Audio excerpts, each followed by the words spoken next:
médico, médico general. Bueno, trabajo con ancianos, ya lo estoy diciendo, y bueno, me ha tocado dar la conferencia esta, que muy importante, porque realmente para nosotros médicos es muy importante, pero bueno, a ustedes también a lo mejor le va a servir, aunque sea de alguna noción, saber alguna noción acerca de este tema, que es un poquito complicado, complejo. Entonces, vamos a hablar un poquito de biología, pero biología de las células, de las moléculas, bioquímica. Todo esto no lo vamos a hacer de una forma para que no sea tan bioquímica, biología celular, biología molecular, para que no suene así y como todas se comprenden unas con otras, se integran unas con otras, vamos a hablar en sentido general, y no para no ahondar mucho en lo que es biomoléculas y cosas así. Al final no vamos a utilizarlo realmente nosotros en nuestra vida diaria. Vamos a hacer una noción generalizada de lo que es el tema este, ¿vale? Entonces, yo sí le puse aparte los conceptos de cada una de ellas, se lo puse aparte. ¿Para qué? Y luego vamos a integrarlo todos. Pero sí le hemos puesto aparte porque, bueno, cada cual estudian unas cosas específicas.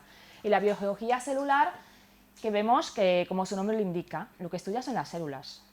Es lo que estudia son las células, su composición, sus componentes, sus relaciones, sobre todo de ellas con el medio ambiente, el metabolismo a nivel celular.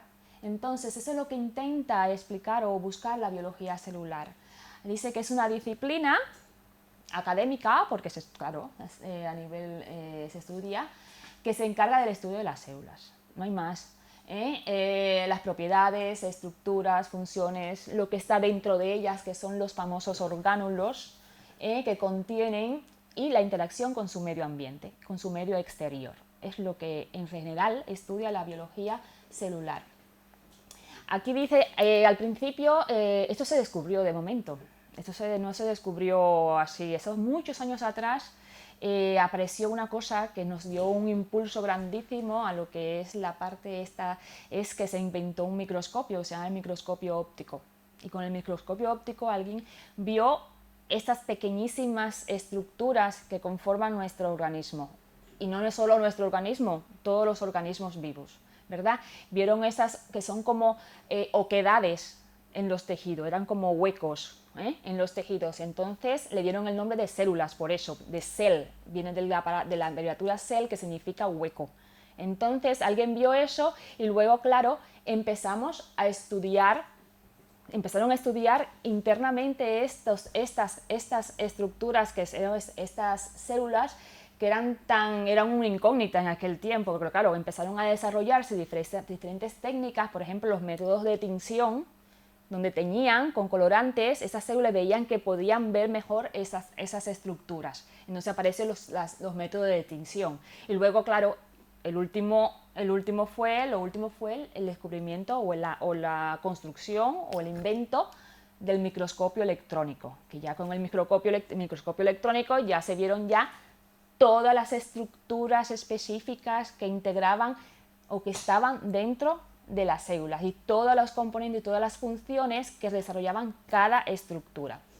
Entonces la biología celular se centra sobre todo en la comprensión del funcionamiento de estas células, de los sistemas de células, de cómo regulan la comprensión de los funcionamientos de sus estructuras, es decir, estudia específicamente la célula, su estructura y las funciones que se realizan en el interior de cada célula. Y esto lleva a comprender que las células no están aisladas allí, sino que hay un intercambio también con todo lo que les rodea. Entonces todo esto es lo que estudia la biología celular.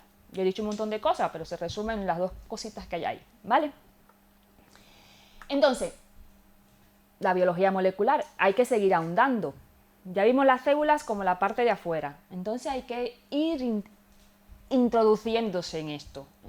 Y esto ya es una disciplina científica, por eso ya un poco como que no sale, pero bueno, es una disciplina científica.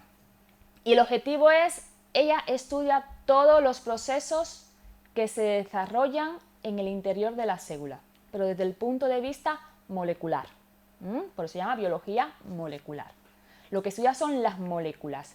¿Qué moléculas más importantes son las que se estudian? Son macromoléculas, en este caso son el estudio, ella se encarga de estudiar el ADN, que ya ustedes habrán oído muchas veces hablar del ADN, y las proteínas. Las proteínas, que son los agentes activos de los seres vivos. Y el ADN, que no es más que el ácido, las siglas se llaman ácido, en inglés por supuesto, casi siempre las siglas son en inglés. Ácido desoxirribonucleico. Entonces, la biología molecular intenta, o lo que pretende es explicar los fenómenos de la vida a partir de las propiedades de las macromoléculas, o de las moléculas. Y las dos moléculas que más se estudian en esta ciencia son esto, las proteínas y el ADN. Bueno, es más o menos un resumito. Se encarga del estudio de la vida a nivel molecular, especialmente los mecanismos de expresión de la información genética contenida en el ADN. Estudia el ADN sobre todo, y la expresión genética que está contenida en el ADN. Esto sin más lo veremos luego, porque vamos a hablar del ADN y vamos a hablar de cómo está constituido el ADN. Y para finalizar aquí, la bioquímica. La bioquímica no es más que la química de la vida. Vida. Química, organismos químicos o elementos químicos, mejor dicho. Entonces sería la química de la vida. Especialmente estudia las proteínas, los carbohidratos, los lípidos, los ácidos nucleicos, moléculas, ¿no? Estudia moléculas, presentes ¿dónde? En las células. Pero también estudia las reacciones químicas que se realizan en el interior de la célula. Las reacciones químicas que se llevan a cabo en el interior de la célula. Que eso quiere decir que es el metabolismo. El metabolismo no es más que el conjunto de reacciones químicas que se llevan en el interior de las células, ¿verdad? Entonces, esto produce energía, un catabolismo que produce energía. Y generar también moléculas nuevas. Es decir, generar también, que significa generar, son anabolismo, esa es la palabra que significa. Anabolismo es crear, formar. Catabolismo es catabolizar la sustancia, quiere decir sintetizarla, o mejor dicho, transformarlas en otras, y con eso se libera energía. Pero bueno, la bioquímica lo que se encarga es de eso.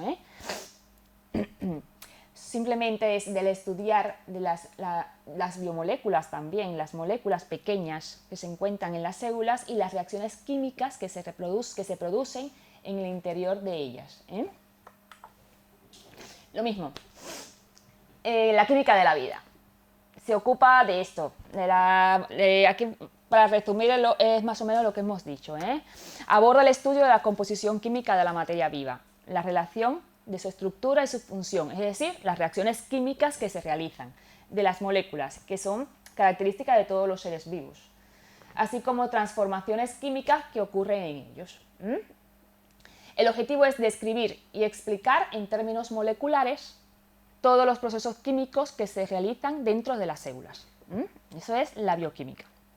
Dicho esto, son los tres conceptos que nos vamos a ver, porque la genética la veremos más adelante, porque hay también un poquito de genética. Estos son ejemplos de biomoléculas.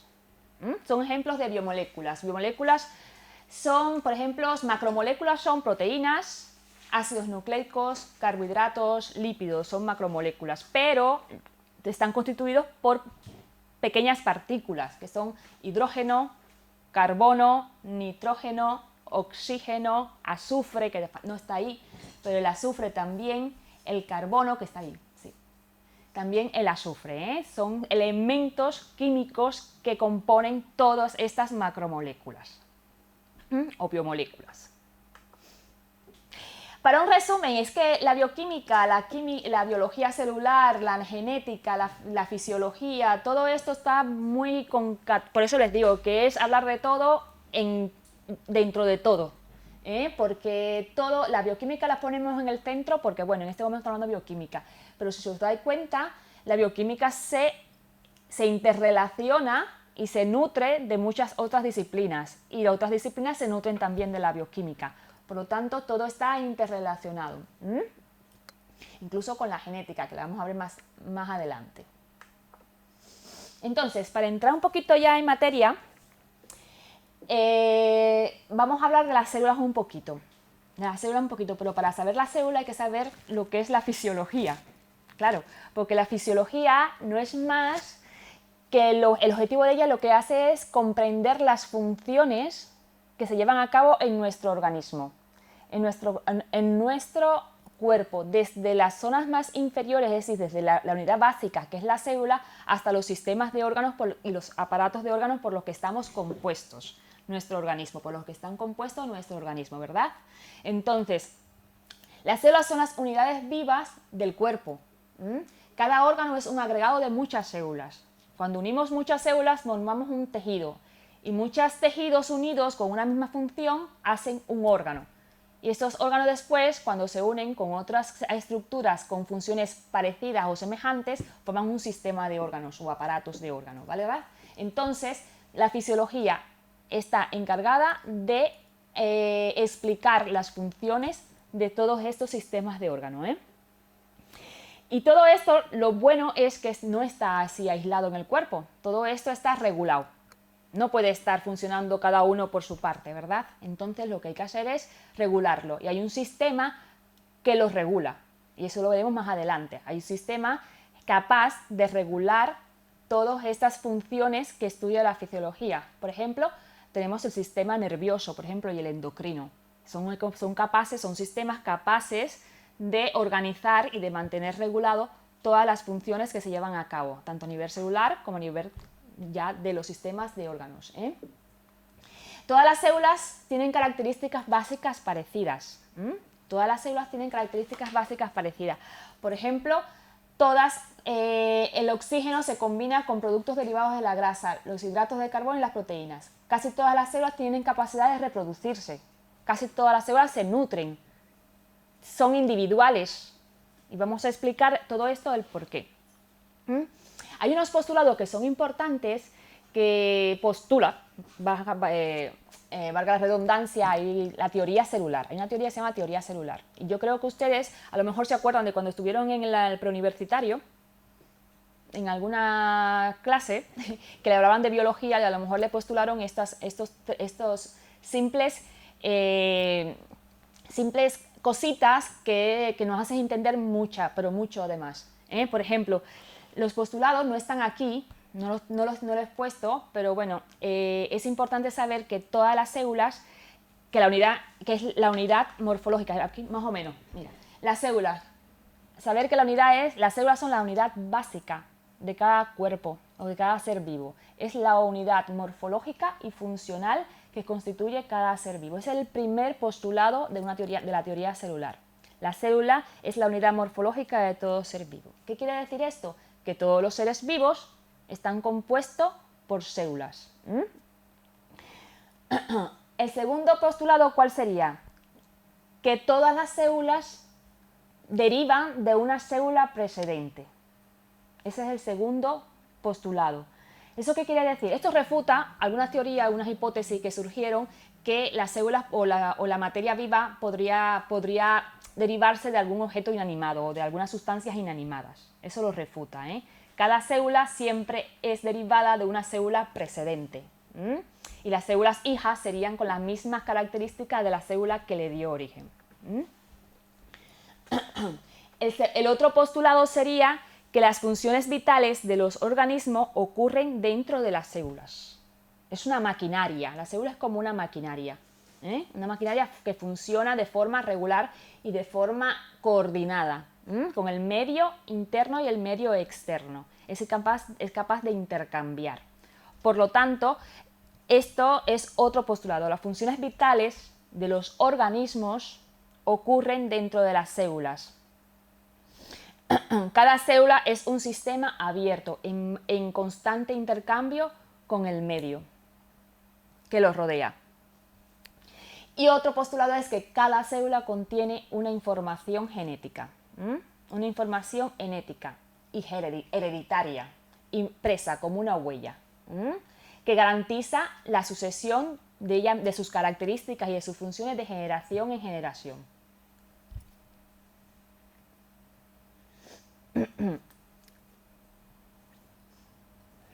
Entonces, aquí ven que cada tipo de células está especialmente adaptada a realizar una o más funciones. Cada célula está adaptada a realizar una o más funciones. Por ejemplo, las células de la mucosa intestinal están adaptadas para absorber sustancias, las sustancias en el tubo digestivo. Todas esas células realizan las mismas funciones. Las células del aparato respiratorio, por ejemplo, de la mucosa nasal, están encargadas en protección del sistema respiratorio, porque tienen cilios, son células especiales que tienen cilios y provocan la protección, que se quedan atrapados ahí en las fimbrias, se queden atrapados las sustancias nocivas, y entonces es una función característica de este tipo de célula. Aunque las células son muy diferentes entre sí, todas ellas tienen determinadas características básicas que son similares. Todas las células de nuestro organismo presentan las mismas características. Cambian en formas, tamaños, funciones, todo lo demás, pero siempre tienen características, todas ellas tienen características básicas. Y toda célula tiene capacidad de reproducirse. Más o menos son los postulados, pero un poquito más resumidos, no tan... Pero bueno, todas tienen capacidad de reproducirse. Esto es una célula. Si os acordáis, ahí existen varios tipos de células, son dos tipos de células. Esta es la más evolucionada. ¿Os acordáis de los tipos de células? Unicelulares, pluricelulares, son los organismos de acuerdo a la cantidad de células que tienen, ¿verdad? Y esta es la célula menos evolucionada. ¿Os acordáis cuál es? La procariota. La célula procariota es la menos evolucionada, ¿verdad? Y esta es la célula eucariota, que es la célula más evolucionada. ¿Qué es lo que diferencia la procariota de la eucariota? Lo fundamental. El núcleo y las organelas y todo. Exacto, es que es todo. Pero la principal característica, existen células menos evolucionadas que existen. Las bacterias, por ejemplo, son células menos evolucionadas. Los protozoos, algunos, también pueden ser procariotas. Existen en este momento muchas células procariotas. Son unidades muy simples que la principal diferencia entre ellos, ¿cuál es? Que no tienen membrana nuclear. El núcleo, el material nuclear está inmerso, suelto en el citoplasma. No tiene. Sin embargo, las células, y tienen pocos organelos. Tienen muy pocos organelos. Sin embargo, las células que componen nuestros cuerpos, que vamos a hablar de nosotros, son células eucariotas. Y las células eucariotas que componen nuestros cuerpos sí tienen, por supuesto, son células eucariotas, por lo tanto, lo fundamental es que tienen un núcleo bien formado con una envoltura nuclear bien definida, dentro del cual se encuentra el material genético, ¿no? El ADN. Entonces, aquí tengo la foto para que ustedes vean, para que vean más o menos lo que no tienen, lo que hace tiempo no ven una célula. Una unidad básica es la unidad básica de la célula. Es la del cuerpo, es la célula, y cada órgano es un agregado de muchas células. ¿A que sí? Diferentes, que se mantienen unidas mediante estructuras intercelulares de soporte. Vamos a hablar ahorita de eso. Esta es otra célula. La célula. Vemos lo que compone una célula. Todas las células de nuestro cuerpo no son iguales. Ya hemos dicho que tienen diferentes formas y funciones, pero todas tienen la misma estructura básica, ¿vale? Todas tienen membrana citoplasmática, tienen una membrana celular, tienen una membrana que los recubre y que la delimita, que le da forma y que la aísla del medio exterior. Todas tienen un citoplasma o citosol, donde están inmersos todos los organelos que están aquí, y todas las eucariotas tienen un núcleo, que es el núcleo de la célula que contiene el ADN, que el ADN tiene toda la información necesaria para el funcionamiento de la célula y la reproducción de la misma. Todas las células vivas, por supuesto, tienen las mismas funciones, porque es un ser vivo, es como si fuera un ser vivo. Si cogemos una bacteria parda, también hace esas mismas funciones. ¿Y que nos diferencian de las personas o de los objetos inanimados? ¿Cuáles son las funciones que realizarían las células? Por ejemplo, la nutrición. Una mesa no se nutre, ¿verdad? No sé, las células se diferencian en que se nutre. Es capaz o de tomar sustancia del medio exterior sintetizarla dentro, transformarla de una a otra más sencilla y coger su energía y utilizar su energía para su beneficio, ¿verdad? Para sus funciones, mediante lo que se llama metabolismo. Eso es lo que se llama metabolismo. Eso es una de las funciones de la célula. ¿Otra cuál es? Y que dice que es un organismo vivo. ¿Qué otra cosa haría un organismo vivo? Un organismo vivo crece, ¿verdad? Crece y se multiplica. Crecemos y nos multiplicamos. Pues lo mismo, la célula es característica de ella que también se crece y se multiplica. Eso forma parte del ciclo vital de la célula. Es un ciclo vital. A causa de la nutrición y de los procesos nutricionales, entonces la célula es capaz de coger energía y es capaz de replicarse, multiplicarse, dividirse de acuerdo a la información genética mediante lo que se llama división de la célula, división celular. Eso se llama mitosis, que vamos a hablar más tarde de eso, si llegamos en tiempo. Hay otra cosa que hacen las células como organismo vivo, que es la diferenciación. Se diferencia. ¿Qué es esto? Muchas células pueden sufrir cambios. A veces una célula está realizando una función un montón de tiempo, para explicarme, y luego puede ser que esta célula necesite realizar otro tipo de función. ¿Por qué? Porque es la manera, por ejemplo, de adaptarse a un medio.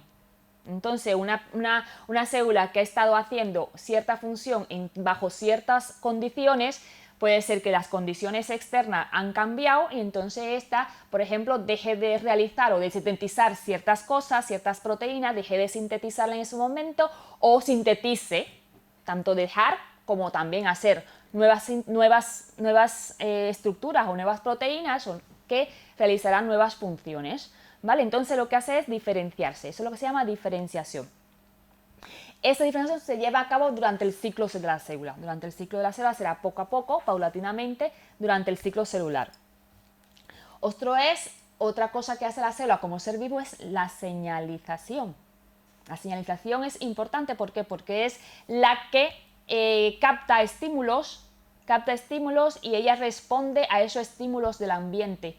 Por lo tanto, ¿cómo respondería? Por ejemplo, mandando señales, acercándose se llama quimiotaxis, acercándose al lugar donde está el origen o alejándose de ese sitio donde se ha originado el estímulo. Eso se llama quimiotaxis. También existen mensajeros químicos, por ejemplo, hormonas. Pueden enviar hormonas, pueden recibir, que mandan estímulos o mandan información a células a larga distancia. Por eso por eso se denomina señalización. Y la última que voy a mencionar es la evolución. Las células evolucionan, no se quedan así como están. Ahora, son cosas que pasan muy lentamente. No vamos a encontrar una célula que hacía una cosa o que estaba eso pasa lentamente durante muchos años. Las células se adaptan, es el medio de adaptación. Si no se adaptan, perecen. Si no se transforman, si no se adaptan, si no mejoran, si no evolucionan, entonces llega un momento en que por selección natural perecen. Lo que ha pasado con muchos organismos en lo que es la evolución de la Tierra. La evolución significa los organismos unicelulares y pluricelulares, los dos evolucionan. Hay cambios hereditarios, ocurren, como yo he dicho, en una frecuencia baja, lentamente. Son cambios que se transmiten de generación en generación. Van cambiando, van mutándose algunas cosas, algunas características y entonces dan lugar a células un poquito más complejas, en el sentido más desarrolladas, más adaptadas. ¿Vale? Bueno, esto es más o menos de las células, que son consideradas unidades vivas del cuerpo, que cada órgano está constituido por diferentes y abundantes células. Las mismas están adaptadas para realizar una o más funciones concretas, con características básicas que son similares en todas ellas. Lo que hemos dicho hasta ahora, son las unidades funcionales, morfológicas y funcionales de todo ser vivo, que todos están compuestos por células, ellas realizan funciones concretas y que además son similares todas, unas y otras son similares, presentan las mismas estructuras, aunque realicen diferentes funciones. Tenemos diferentes células en la retina, por ejemplo, son diferentes, los conos y los bastones son diferentes. Las células de la mucosa intestinal son vellosas, Las células del músculo son contráctiles, son fuertes para llevar a cabo las funciones de contracción. Bueno, lo que hemos dicho anteriormente, arriba tenemos las células. Tenemos una célula nerviosa, una célula muscular. Las células del cuerpo humano comparten estructuras comunes, pero son diferentes formas y tamaños, como hemos dicho hasta ahora. Estas diferencias obedecen a su especialización. Por ejemplo, las nerviosas tienen esa forma por algo, porque transmiten los impulsos nerviosos, entonces tienen que ser largas, con bastantes terminaciones nerviosas dendríticas para captar la mayor cantidad de estímulos posible y transmitirlo lo más rápido posible, lo más rápidamente posible.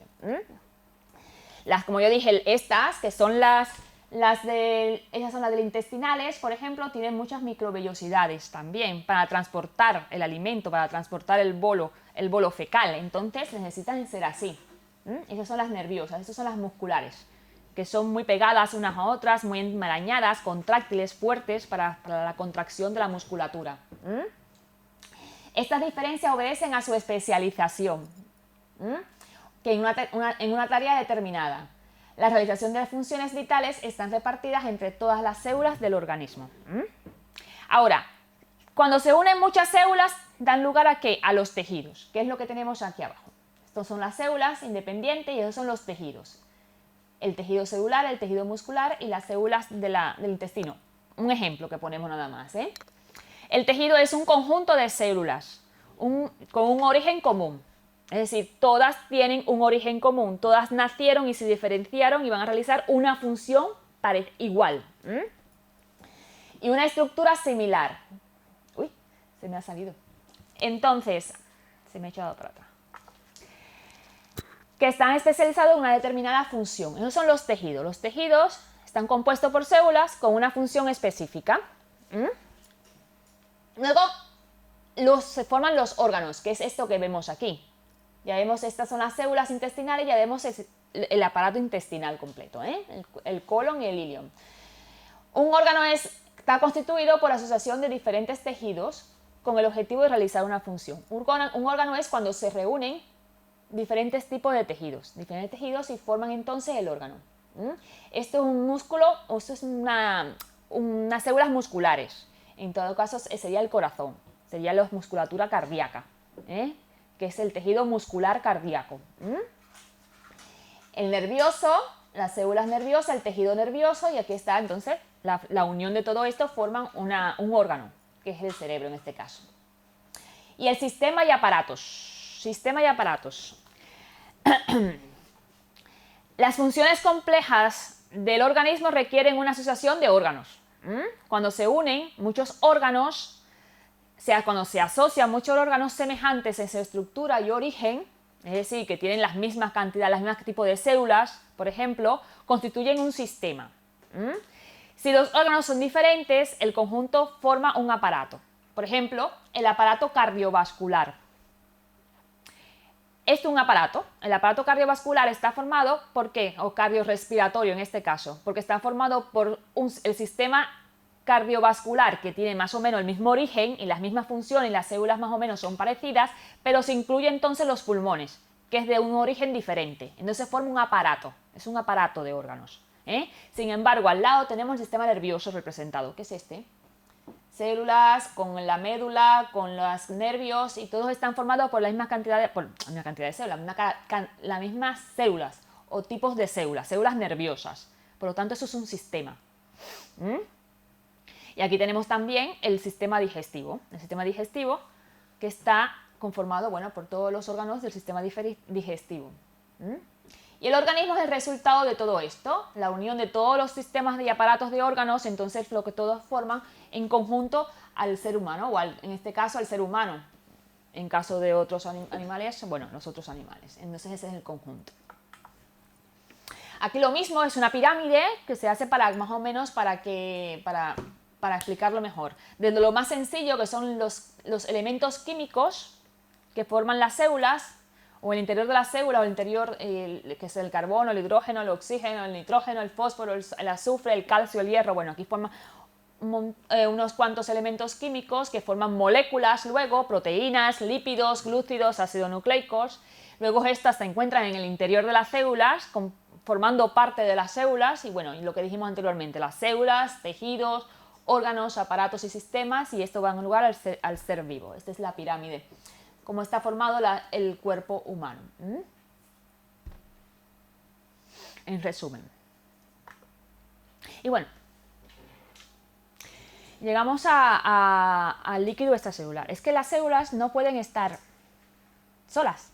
Las células, como yo dije anteriormente, tenían un citoplasma, ¿verdad? Ustedes vieron la anterior foto, no sé si se van a acordar, no sé si ahora viene algo mejor. No. La célula tiene un medio interno, que se llama el medio intracelular, ¿no? Intracelular es lo que tenemos dentro de la célula. Y la célula está llena de líquido también. En ese líquido están inmersos los organelos y es donde se realizan o se llevan a cabo las funciones de la célula, ¿verdad? Pero también hay un medio extracelular.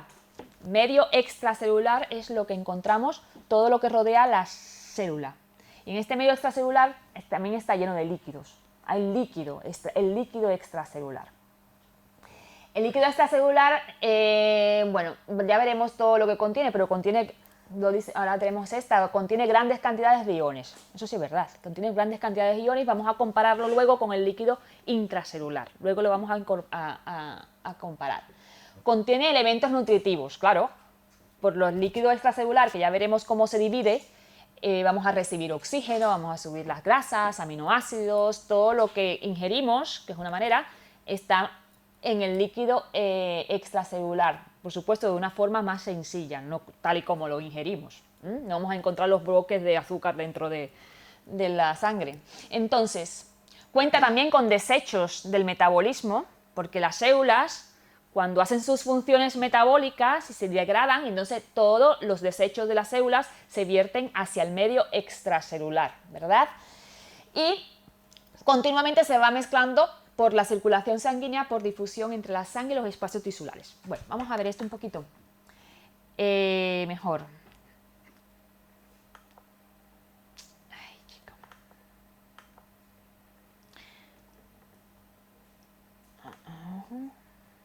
Bueno, ¿lo he repetido o qué? Bueno, más o menos esto es lo mismo. La cantidad de líquido corporal. Tenemos líquido en nuestro cuerpo. Representa el 60% de nuestro cuerpo.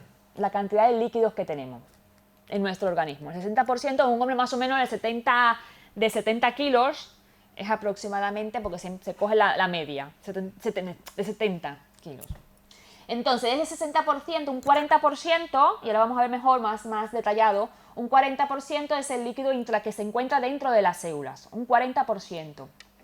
Un 20% entonces sería el que está fuera de la célula, el líquido extracelular.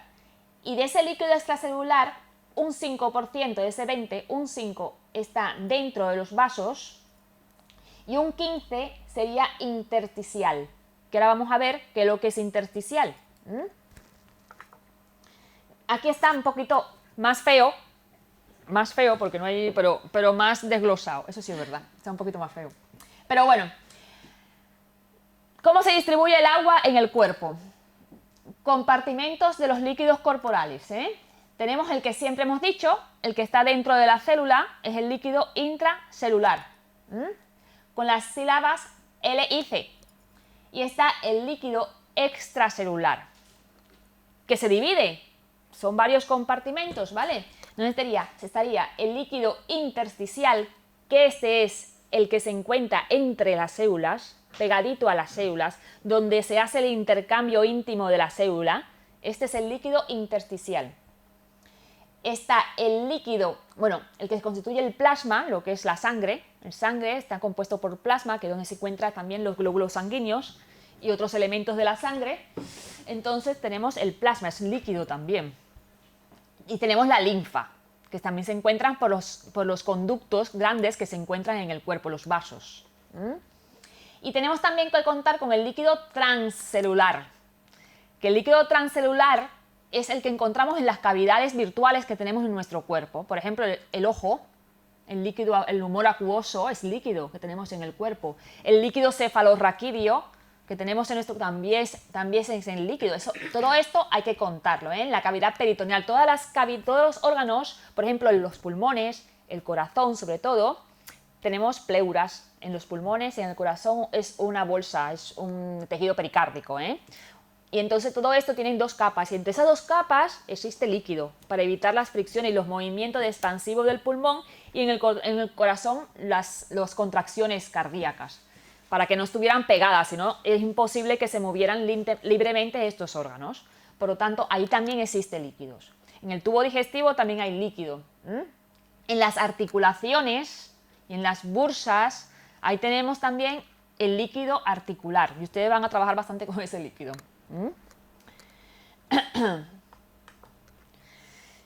Y este es el líquido. Esto es más o menos una comparación entre el líquido extracelular y el líquido intracelular. Todas las células están formadas, ya sabemos, por una membrana citoplasmática que envuelve la célula. Esta membrana tiene como característica es que es una membrana permeable al agua, muy permeable al agua, pero a los solutos, a lo que son los solutos, no le gustan los solutos. Entonces a ella es un poquito más selectiva para estos. Entonces la mayor parte de los electrolitos del cuerpo no se empiezan a concentrar en mayor o menor grado dentro o fuera de la célula. Y ahí podemos ver las concentraciones o la diferencia que hay entre el medio intracelular y el medio extracelular.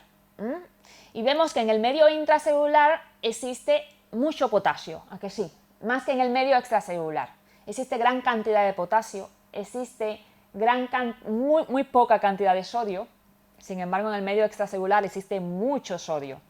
El cloro casi aquí adentro existe, ahí no está puesto porque casi no existe, porque es muy poco el cloro dentro de la célula, ¿verdad?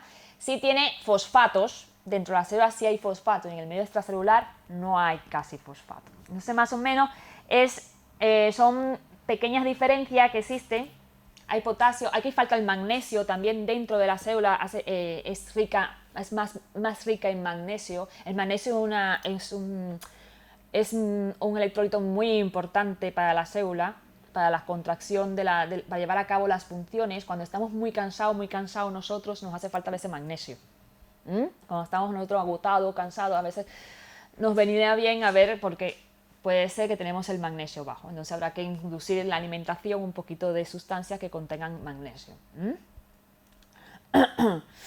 Eso es más o menos la diferenciación entre el medio extra y el medio intracelular. Eso lo tienen, ustedes van a tener un folleto donde van a tener, por supuesto, aquí no vamos a hacer ninguna evaluación de este tipo de clase, no va a haber ninguna evaluación, pero se le va a dar como si fuera unas preguntitas, pero le van a dar un folleto para contestar mirando el folleto. A ver, que van a estar el folleto, van a circular y no mucho más, ¿vale? Aquí un poquito más sintetizado. Las células, líquido intracelular dentro de la célula, líquido en el vaso intravascular, líquido intersticial, que es el que se encuentra entre las células, el líquido intersticial. Un espacio entre una célula y otra célula se llama espacio intercelular o intersticio, ¿vale?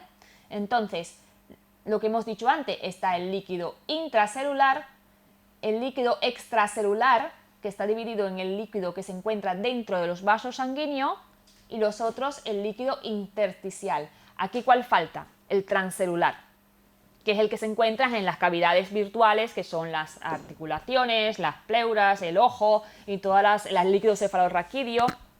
Eso es lo que nos falta aquí.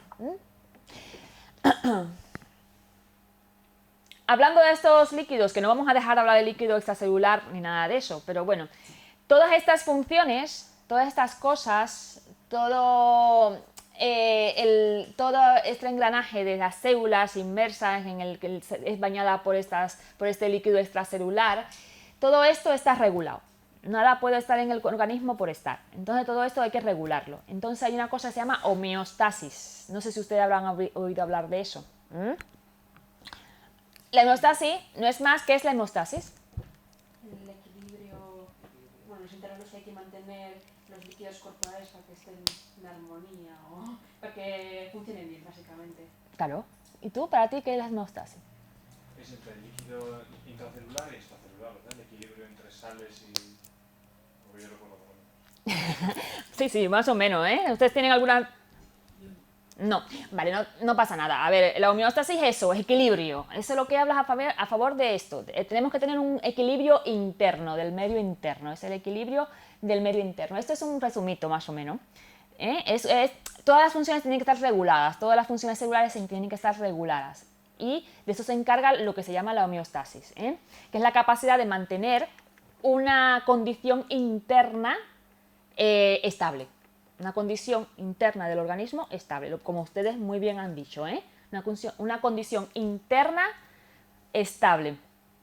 Así se compensa, por ejemplo, todos los estímulos del medio ambiente, el organismo lo interpreta, lo regula y lo mantiene de una forma estable.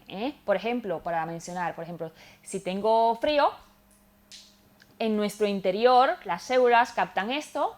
Y entonces, si tenemos frío, lo que hacemos es una serie de respuestas, una serie de situaciones dentro de nuestro organismo muy complejas, que aparentemente tú dices, ay, tengo frío, me voy a abrigar, ¿verdad?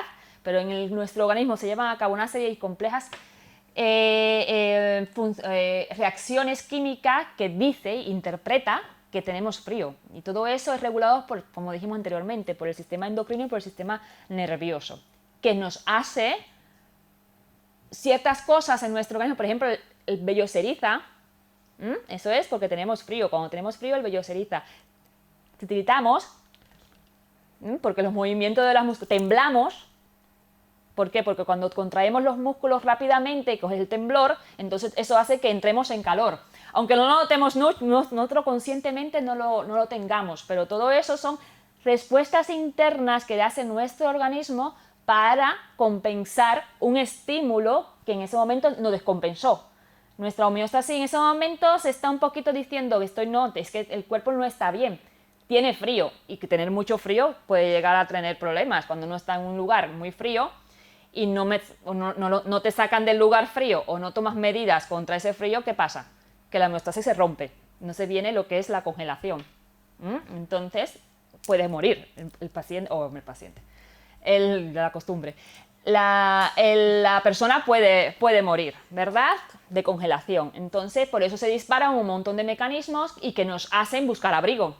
Nos hace poner como un ovillo, buscar compañía del otro y abrazarse, eso es mejor. Sí, entonces, o buscar taparnos, simplemente, ¿vale? Regulamos también el líquido en el organismo. Si se os da cuenta, cuando tenemos frío, ¿qué pasa con la orina? Muchas veces soltamos más orina de lo normal. Sudamos menos. Más o menos, medio interno y homeostasis, así. La homeostasis determina las condiciones adecuadas para que las células puedan vivir. Si yo hago que mis condiciones internas sean las mejores, adecuadas, mis células vivirán, ¿verdad?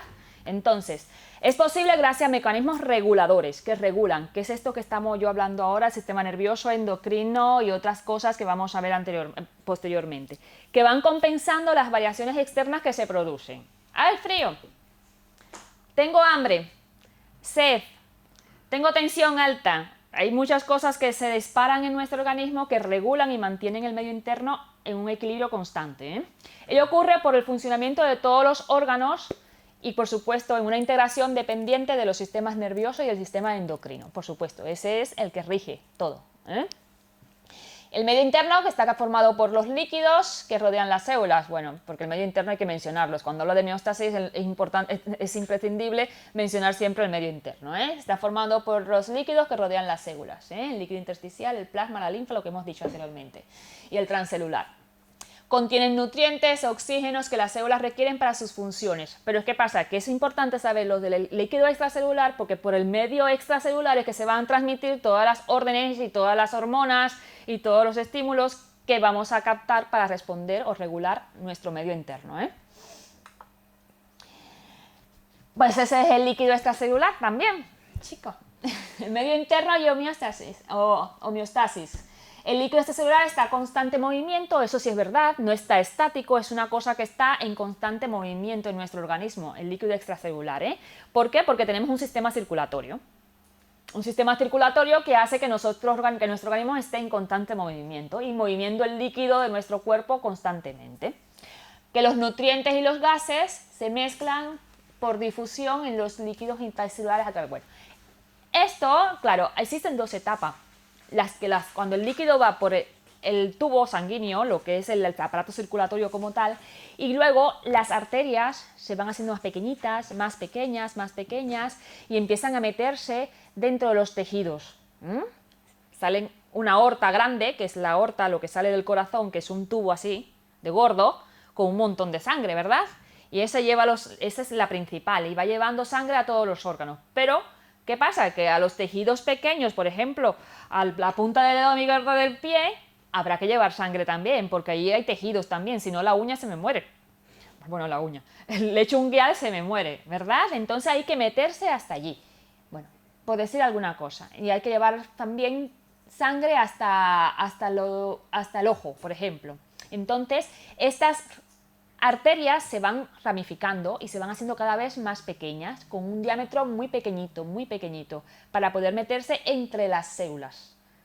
Cuando se forman los capilares, entonces, que se meten en el interior de los tejidos, y esos son los que dejan, porque los vasos sanguíneos son muy permeables, esos sí son muy permeables, entonces dejan salir los nutrientes hacia el medio intercelular, que es donde las células absorben las sustancias nutritivas, por supuesto, y luego dejan salir la sustancia de desecho y es pasado entonces a lo que son también los capilares, pero son las vénulas, que son las que recogen los desechos y lo transportan de nuevo hacia la circulación general. Por lo tanto, hay dos etapas. La primera etapa es el paso dentro de los vasos sanguíneos en el cuerpo, en el transporte de los líquidos extracelulares. El paso de la sangre dentro de los vasos sanguíneos por todo el cuerpo. Y la etapa 2 es el movimiento de los líquidos entre los capilares sanguíneos y los espacios intercelulares o el intersticio, entre las células de los tejidos. Toda la sangre atraviesa, esto es como en un minuto llega a circular la sangre por todo el cuerpo.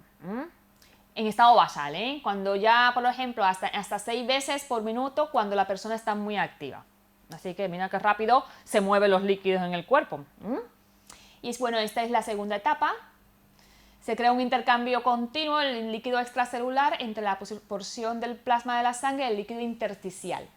No está el líquido extracelular directamente con las células, está en el intersticio. Deja allí en el intersticio las sustancias nutritivas y recoge del intersticio las sustancias de desecho que han echado las células. ¿Dónde se lo lleva? ¿Vale? Más o menos lo mismo. Las dos etapas famosas. Bueno, este es un resumen pequeño, un resumen de lo que antes hemos dicho, del líquido extracelular y el medio interno. Que el líquido extracelular, repito, es el que está dentro de la célula, que la tercera parte se encuentra en los espacios exteriores, es el líquido extracelular, la tercera parte se encuentra en los espacios exteriores a las células,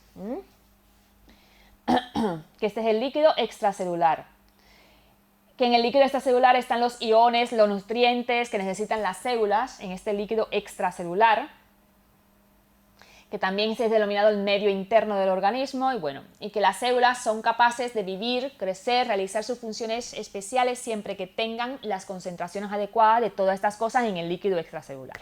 Si no tenemos eso en una forma adecuada, entonces las células no se nutren, no crecerán, no se multiplicarán y morirán.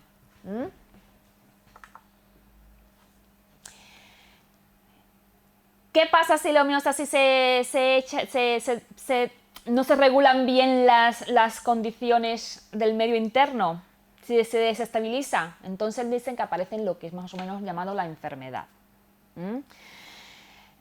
Es cuando el organismo no es capaz de mantener una regulación interna adecuada. Se desestabiliza el medio interno. Cuando se desestabiliza el medio interno por alguna falla en algún órgano, porque tengo un problema en el corazón, porque tengo mala conducción del impulso eléctrico, porque tengo problemas a cierto nivel, entonces aparece la desestabilización del medio interno. Eso es en cuanto a problemas interiores de mi organismo. Pero también los agentes externos también pueden influir en que mi equilibrio interno un poquito se vaya al traste. Por ejemplo, tenemos el calor, como había dicho anteriormente, y el frío, traumas externos, mecanismos mecánicos, traumas mecánicos, escasez de oxígeno. Internos, como habíamos dicho anteriormente, ejercicio, presión arterial alta, dolores, tumores que tengamos dentro, el sistema nervioso descompensado, por ejemplo, la ansiedad desequilibra también el medio interno. Y situaciones extremas, por supuesto. Una hemorragia súbita es muy poco probable cuando es una hemorragia intensa que el organismo no puede compensar a tiempo, entonces puede incluso matar al paciente. Intoxicaciones, exposiciones excesivas de radiaciones, infecciones graves, operaciones quirúrgicas, todo esto son situaciones que, entre otras, estos son algunos ejemplos, son montones de ejemplos que no son las mismas, que son simplemente algunas cosas que pueden alterar el medio interno. Ya sé que es un poquito de chapa, pero bueno, hay que darle. Entonces, si ustedes quieren hablar algo, por favor, pueden decirlo, pueden hablar, pueden opinar, pueden decir, y así me ayudan y no estoy yo todo el tiempo hablando para allá. Ustedes también para acá. Y así nos despertamos un poquito. Entonces, el medio extracelular hay que nutrirlo. Ese líquido que tenemos que nutre las células, hay que darle comida. Si no alimentamos el líquido extracelular, si ese líquido extracelular no se nutre, entonces nuestras células tampoco se pueden nutrir, ¿verdad? Si ese es su medio de nutrición, su medio de alimentarse, si ese está vacío, entonces no se puede nutrir la célula. Entonces, más o menos hemos puesto aquí lo más general para que sepan de dónde vienen los nutrientes del líquido extracelular. Por ejemplo, tenemos por el sistema respiratorio. Y por supuesto, el sistema respiratorio, que es lo que le brinda a la sangre, oxígeno, ¿verdad? Tenemos el tracto gastrointestinal, que claro, mediante la nutrición, mediante la alimentación, ingresamos a nuestro organismo hidratos de carbono, ácidos grasos, aminoácidos, que nos sirven ¿para qué? Para obtener energía y para hacer tejidos, sobre todo, es nosotros para renovar nuestras células, nuestro sistema de tejidos. El hígado lo ponemos aquí, forma parte del sistema gastrointestinal, pero el hígado es importante, porque el hígado es un órgano que yo digo siempre que es el laboratorio, es como un laboratorio. Y entre todas las cosas, una muy importante es esta, en que influye en la regulación del medio interno. ¿Por qué? Porque él coge las cosas que están muy grandes y las pone pequeñitas, más manejables para el organismo, la metaboliza, que como decimos, pasan todas las nutrientes por allí, se metabolizan y se hacen más asequibles para ser utilizados por las células del organismo. Y pongo el sistema muscular energético porque también influye en la regulación. Movilidad para la autoprotección, claro, nosotros regulamos nuestro medio interno si nos ponemos a salvo también, ¿verdad? Entonces, como tenemos un sistema muscular y esquelético, nos permite movernos de sitio y nos ponemos a salvo y mantenemos nuestra regulación del medio interno. Mantenimiento de la temperatura y obtención de alimentos. Si no nos movemos para obtener alimentos, no buscamos alimentos también. Por eso pongo el sistema muscular. Pero también es importante porque ya veremos que de los huesos también se liberan sustancias que nos servirán en algún momento determinado para algo, ¿verdad? Entonces, la función del sistema respiratorio. ¿Cuál es la función del sistema respiratorio? ¿Quién me lo dice? Sin leer ahí. El intercambio gaseoso. El sistema respiratorio produce, a lo que hace fundamentalmente es el intercambio gaseoso. Intercambiar gases, dióxido de carbono y oxígeno. ¿Con quién? Con la atmósfera, entre la atmósfera y la sangre. Ahora vamos a verlo con un esquemita pequeñito para verlo bien, las que no tienen mucha... Entonces, eso se realiza a través de los alvéolos, ¿verdad? Los alvéolos son la unidad funcional del sistema respiratorio, es lo más pequeñito que tenemos, ¿no? Y es donde se realiza el intercambio gaseoso.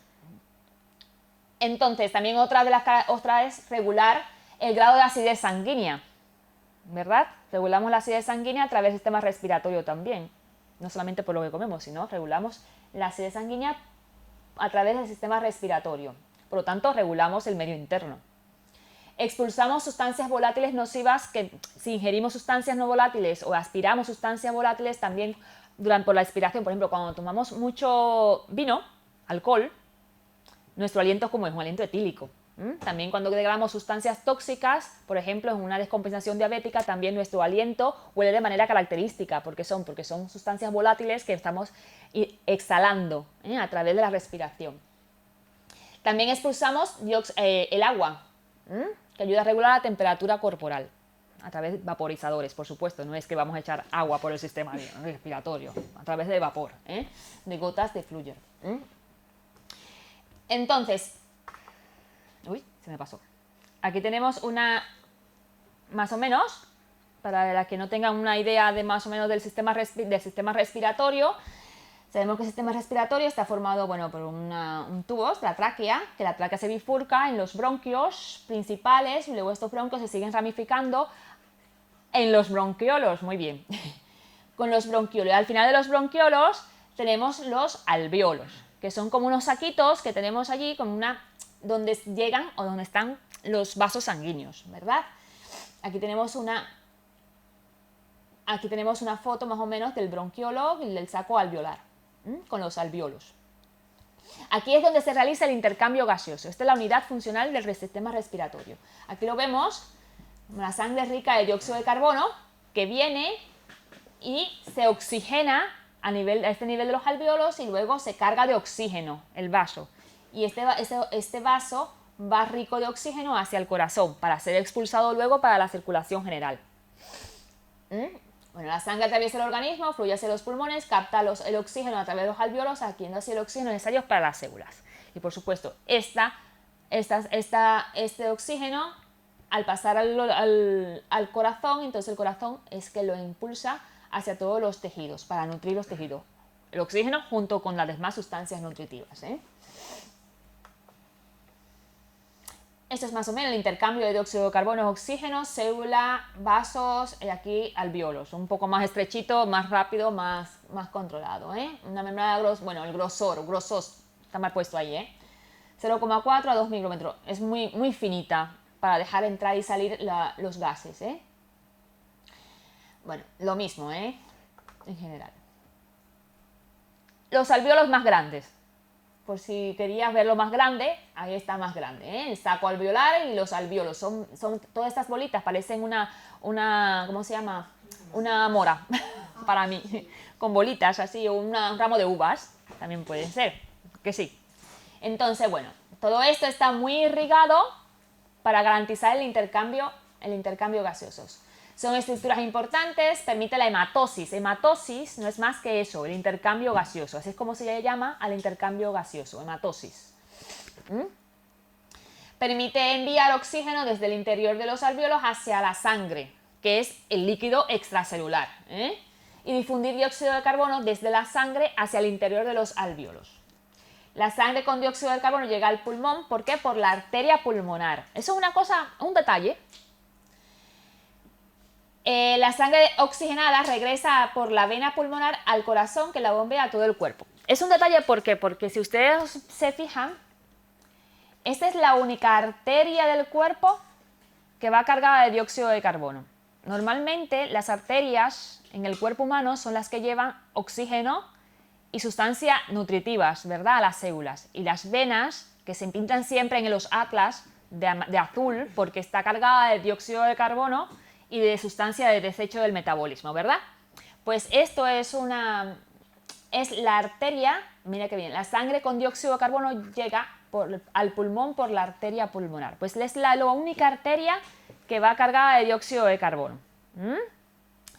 Y la sangre oxigenada regresa por la vena pulmonar al pulmón, al corazón, digo. Y es la única vena que está cargada de oxígeno. Entonces esto como, hombre, por curiosidad, para que uno se da cuenta, es la única. ¿Por qué? Porque todo lo que llega al corazón son venas, eso sí, todo lo que llega al corazón son venas. Y como la vena viene del pulmón, viene cargada de oxígeno. Y por eso se llama vena. Y todo lo que sale del corazón son arterias, sin dudas. Eso sí verá sin dudas. Entonces está la arteria entonces pulmonar que va con dióxido de carbono y por eso es una arteria, porque sale del corazón. Que va a oxigenarse a los tejidos. Pero bueno, para eso hay una conferencia. Pero no esta. El masaje, la otra. Que son tantas que ya me... Bueno, está muy sensible la... Le doy un poquito fuerte y enseguida me salta. Eso es el sistema respiratorio. ¿Cómo influye el sistema respiratorio en la regulación o cómo llega hacia el líquido extracelular lo que es el oxígeno, ¿verdad?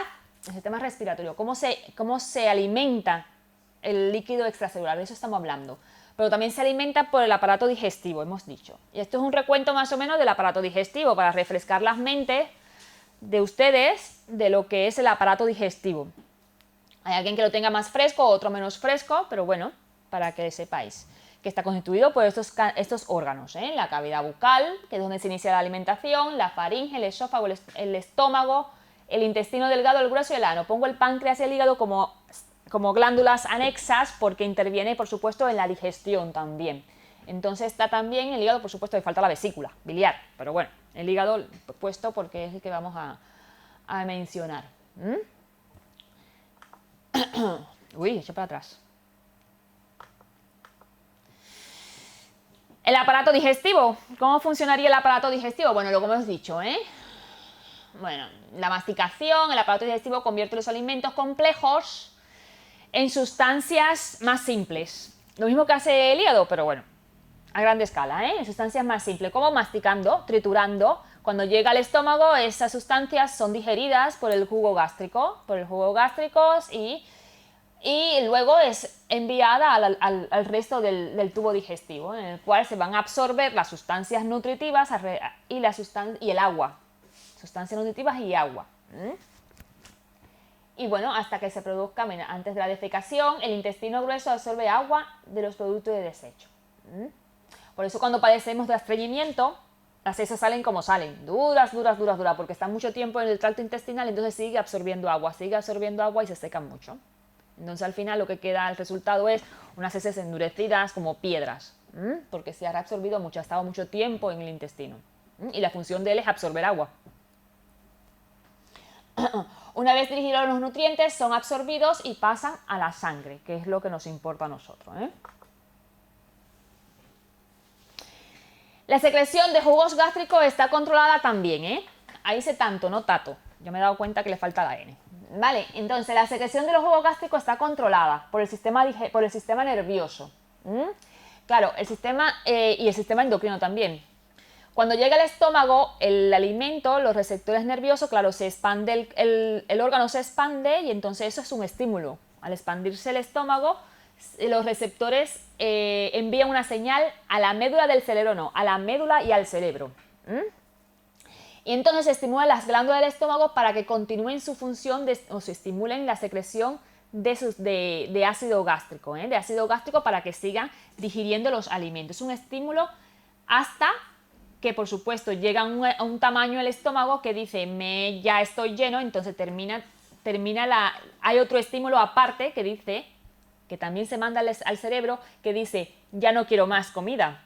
Entonces, deja de comer, la persona deja de comer para terminar la digestión, pero se sigue estimulando lo que es la secreción de jugo gástrico, se sigue estimulando la secreción de jugo gástrico, pero el individuo deja de comer, que es una forma también, que no está ahí, pero es una forma también de regular el medio interno, por lo que aparece la obesidad. La obesidad no es más que un desequilibrio, cuando ese estímulo no llega, porque hay un problema en la conexión con el cerebro o porque hay otro tipo de alteraciones nerviosas, como por ejemplo tipo ansiedad o metabólicas, cualquier otro tipo de cosas de ese tipo que puede influenciar. Dime.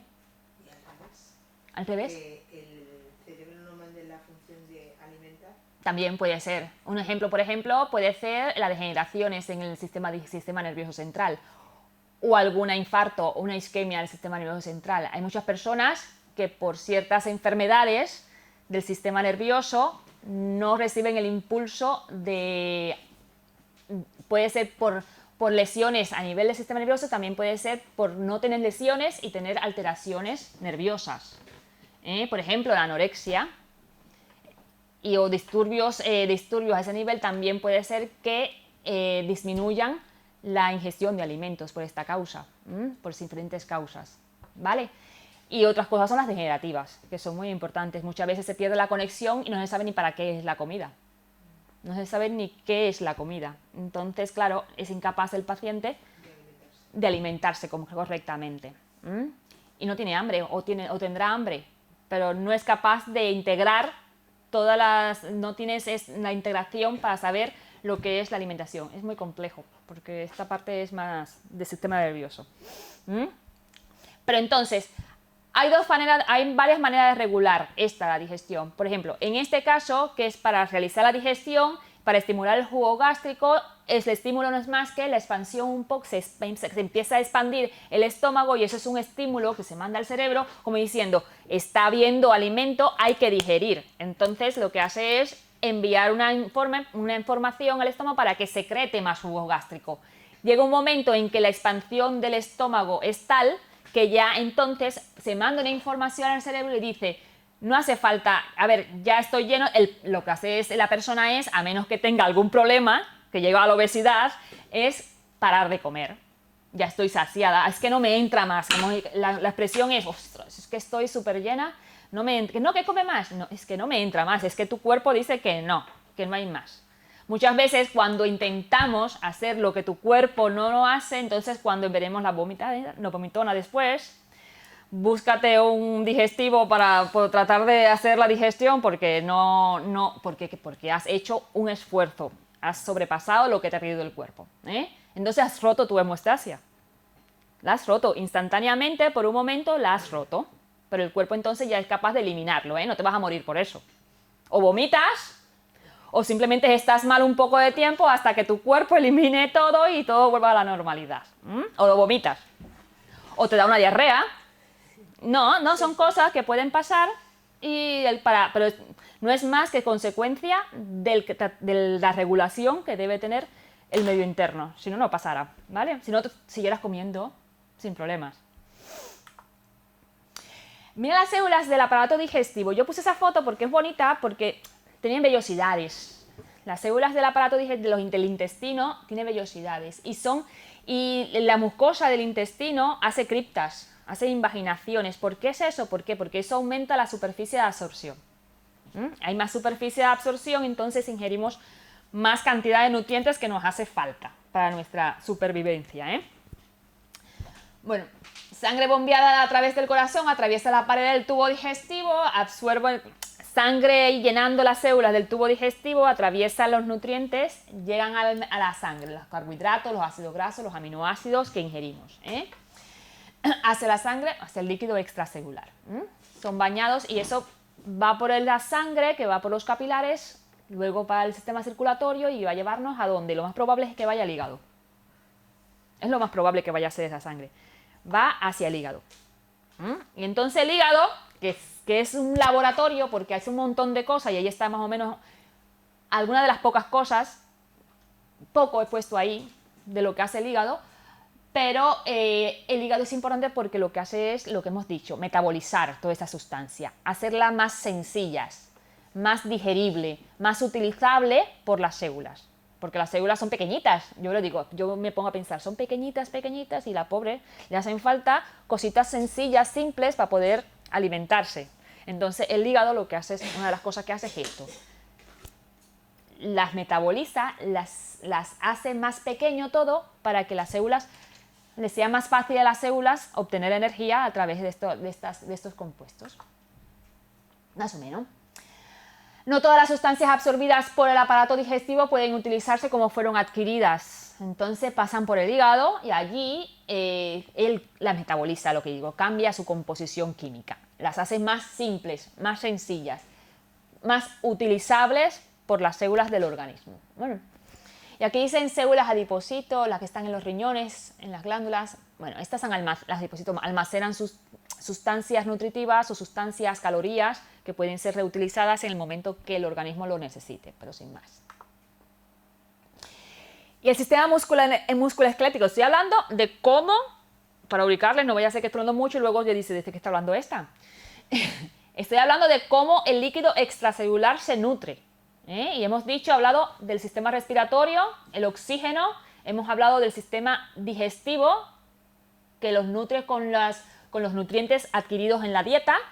Y ahora estoy hablando, he hablado del hígado, porque el hígado es aparte, el hígado es el que sintetiza o metaboliza las sustancias que ingerimos, muchas veces los medicamentos incluidos en ellas, que son importantes. Los medicamentos, cuando nos los comemos por la boca, no llega a la sangre el metronidazol tal y como es, no. El metronidazol va a ir al hígado y el hígado lo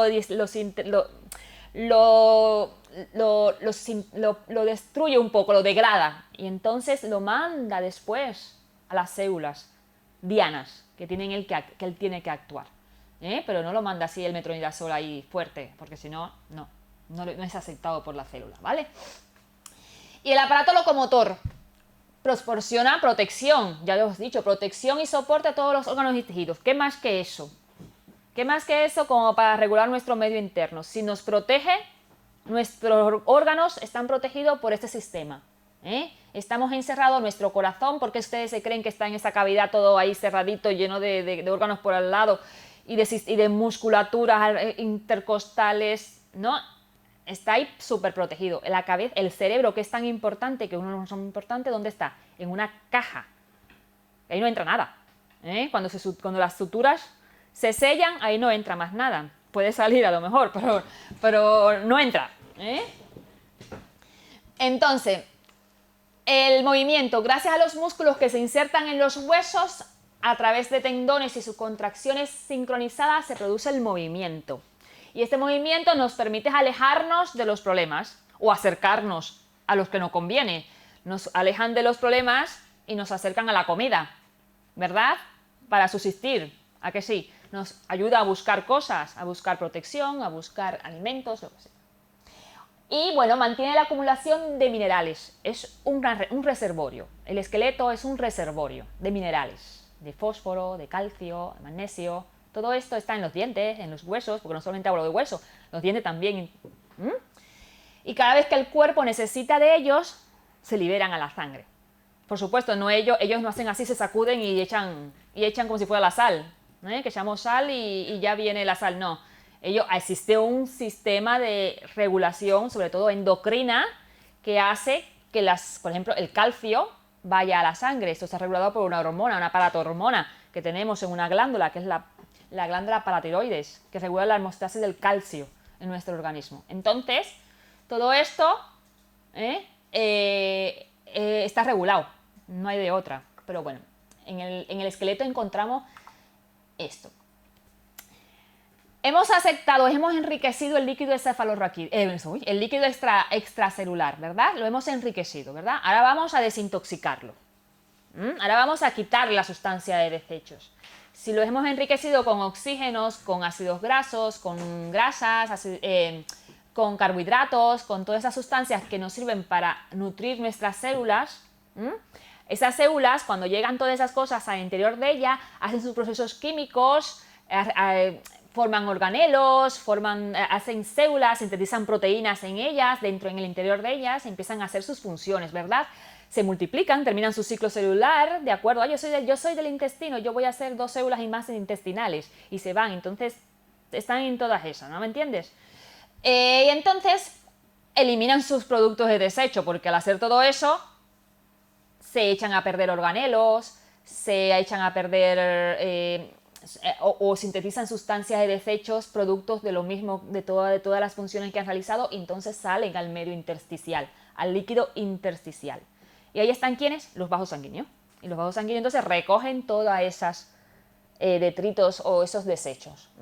Y lo eliminan de dos formas. Por ejemplo, del oxígeno, al intercambiarse, se provoca el dióxido de carbono, ¿verdad? Desechamos dióxido de carbono. Bueno, y también esto por los pulmones. Y ya más o menos hablamos anteriormente, porque claro, al hablar del oxígeno y del intercambio gaseoso hemos hablado ya de esto más o menos. Y otra función de eliminación son los riñones. Los riñones que son unos órganos importantísimos que tenemos, que regulan el equilibrio hidroelectrolítico de nuestro cuerpo, está regido por este órgano. Sistema respiratorio, lo que hemos dicho anteriormente, no solamente proporciona oxígeno al líquido extracelular, sino que también libera desde la sangre en los alvéolos y luego se elimina hacia el medio externo, el dióxido de carbono. Al intercambio, se intercambia a nivel alveolar también el oxígeno, se libera el dióxido de carbono y durante la expiración eliminamos el dióxido de carbono. Aquí está para que lo entendáis. Mira. El dióxido de carbono es el producto metabólico más importante. Producto, porque es desecho, es un producto del metabolismo. Producto del metabolismo. Libera el dióxido de carbono al mismo tiempo que la sangre capta oxígeno en los pulmones. Una cosa que pasa recíprocamente. Yo enriquezco la sangre de oxígeno y libero el dióxido de carbono. Son unas cosas que pasan constantemente y recíprocamente, en el mismo momento. El movimiento respiratorio de aire que entra y sale de los pulmones. Transporta el dióxido de carbono hacia la atmósfera. Aquí tenemos la inspiración y la expiración. ¿Qué pasa en la inspiración? En la inspiración, ¿cuáles son los músculos que participan en la inspiración? El diafragma, el músculo inspiratorio por excelencia, los intercostales.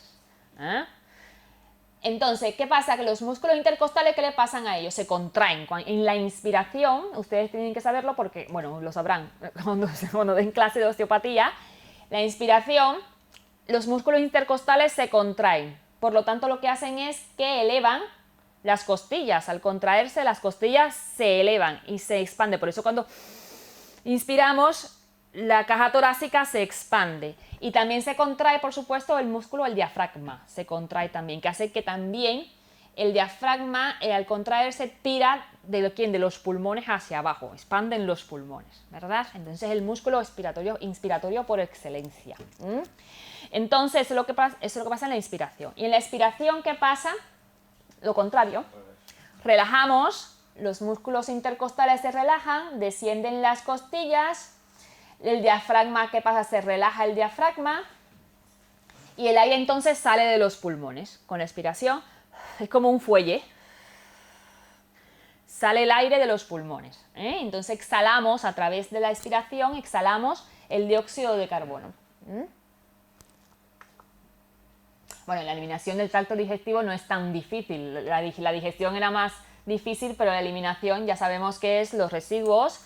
El producto de desecho son las heces, que se adquiere consistencia sólida, una composición de 75% de agua y 25% de sólido, que muchas veces puede variar, claro, varía por la dieta, varía por si estamos con movimientos intestinales normales o no normales, varía por si tenemos alguna enfermedad o alguna infección en ese momento, si son más líquidas, menos líquidas. Bueno, estos son pero son una manera de eliminar también los productos de desecho. Decimos que si no funciona bien eso, nos llenamos de tóxicos. Y es que nos sentimos mal. Si no defecamos con naturalidad en la frecuencia necesaria, empezamos a sentirnos hinchados. Empezamos a perder el apetito. Empezamos a sentirnos con cefalea. Muchas veces a personas tienen deseo hasta de náuseas. Y cuando viene a ver podemos incluso llevar a traste con una obstrucción intestinal que puede incluso llevarnos a una mesa de operaciones, si no nos cuidamos mucho. Entonces, eliminación de los productos final del metabolismo, pero ahora el riñón. El riñón es uno de los órganos más importantes del cuerpo. Es el riñón en el que mantiene los niveles hídricos estables en el organismo, ¿verdad? Y además los electrolitos también se compensan a través de este órgano. Todo el líquido en exceso y todas las sustancias de desecho que no puedan ser eliminados por otros sistemas se van a eliminar a través de la orina. Todas las sustancias de desecho que no puedan ser sacados por la respiración o eliminados por las heces tendrán que salir por algún sitio y salen a través de la orina. ¿Vale? Entonces, aparte del dióxido de carbono que no sale por la orina, sale por entonces son otras desechos lo que salen, ¿eh? Se filtra, es decir, filtran el plasma. Es lo que hacen a las personas que tienen insuficiencia renal. ¿Qué le hacen? Filtrar. Yo hago esas cosas para comparar y que uno sepa. Cuando tienes insuficiencia renal, lo que hacen es la hemodiálisis, ¿verdad? La hemodiálisis es lo que es el riñón del paciente. No sé si habrán conocido ustedes algún paciente o alguna persona con este problema. Entonces lo que hacen es filtrar el plasma. El riñón lo que hace es filtrar el plasma de la sustancia de desecho del metabolismo. Pero no solamente filtra el plasma, bueno, lo filtra en realidad, elimina la sustancia de desecho y vuelve a reabsorber las que nos hacen falta. No se reabsorbe la sustancia que nos hacen falta y de acuerdo a las concentraciones en que tenemos en el cuerpo. Así que no reabsorbe así por reabsorber. Si tengo mucho sodio, él sabe más o menos la cantidad y así. Él regula también esas funciones, ¿vale? Por ejemplo, hay gente que les extirpan un riñón, ¿no? O Sí, sea, sí, ¿y qué dificultades? puede- ninguna. No, es Sí, curioso. funcionando el otro. Incluso hay personas que donan un riñón y viven con un riñón. No hay ningún problema porque hay una teoría, esto no viene al caso de la clase, pero bueno, hay una teoría que se llama teoría de las nefronas intactas. E incluso en un mismo riñón enfermo, las nefronas, que son las unidades funcionales del riñón, como los alvéolos en el aparato respiratorio, aquí tenemos las nefronas. Las nefronas son capaces de suplir las funciones de las nefronas que han muerto o que han estado insuficientes o que están insuficientes. Entonces se llama eso teoría de las nefronas intactas, porque son capaces de sufrir. Y con un riñón se puede vivir perfectamente. Sin los dos no, ya sin los dos como que no. Los dos no. Pero con un riñón perfectamente, con un pulmón también podemos vivir. Con un pulmón también podemos vivir. Sin corazón no, y sin cerebro no. Pero que tenemos uno solo.